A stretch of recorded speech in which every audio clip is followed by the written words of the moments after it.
Ankleshwar bullet train project ઉપર ચોરીમાં વધુ એક આરોપીને પોલીસે ધરપકડ કરી હતી। પોલીસે ઝડપી પાડેલા આરોપી પાસેથી વધુ 50,000 રૂપિયાની કિંમતની 12 પ્લેટ રિકવર કરી હતી। ગત 17 જાન્યુઆરીએ 1.85 લાખની પ્લેટો ચોરી થઈ હતી। અગાઉ 4 ઇસમોને પોલીસે ઝડપી પાડી 96,000 રૂપિયાની કિંમતની પ્લેટો કબજે કરી હતી।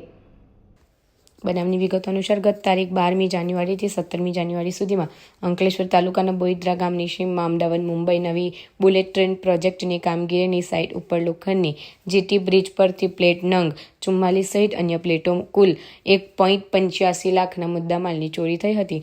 આ ચોરીમાં શહેરી ડિવિઝન પોલીસે ગુનો નોંધી તપાસ શરૂ કરી ગણતરીના સમયમાં ચોરીનો ભેદ ઉકેલી નાખીને 4 રીઢાચોર અવિનાશ વસાવા, અરુણ વસાવા, સંદીપ વસાવા અને અશ્વિન વસાવાને ઝડપી પાડી 23 નંગ પ્લેટ મળી કુલ 96,000થી વધુના મુદ્દામાલ રિકવર કર્યો હતો। આ ગુનામાં સંડોવાયેલ નોબેલ માર્કેટમાં રહેતો દિલસાર મકબૂલ શાહનું નામ પૂછપરછમાં સામે આવતા પોલીસે તેને ઝડપી પાડવાના ચક્રો ગતિમાન કર્યા હતા।